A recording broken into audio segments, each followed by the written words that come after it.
Rozvod je pre bohatých a veľmi súvisí s komunikáciou, ktorá vznikne práve pri rozvodovom konaní. Pokiaľ manželia nedokážu spolu komunikovať, môže ich to výjsť poriadne draho. V poslednom období som riešil rozvod klienta, ktorý s manželkou mali spoločný dom. Rozhodli sa, že dom bude patriť manželovi a rozhodli sa, že on tento dom alebo túto hypotéku, keďže dom bol na hypotéku, bude splácať manžel.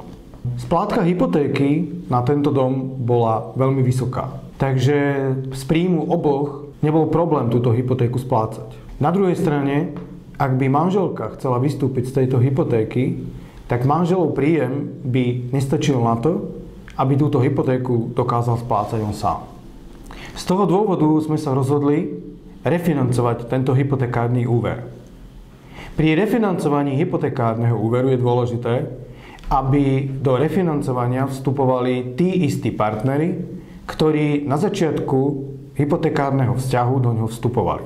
Je to možno jediné možné riešenie, ako v budúcnosti dosiahnuť to, že jeden z partnerov bude môcť z tohoto záväzku vystúpiť. A to práve tým, že ak dokážeme refinancovať hypotekárny úver, dokážeme znížiť jeho splátku. A to sa nám podarilo. Sme znížili splátku hypotekárneho úveru na takú výšku, že manžel bude môcť sám splácať tento úver a v nasledujúcom období bude môcť manželka z tohoto hypotekárneho úveru vystúpiť. Bez refinancovania úveru, bez zníženia splátok o 290 eur by nebolo možné dosiahnuť to, čo sme dosiahli.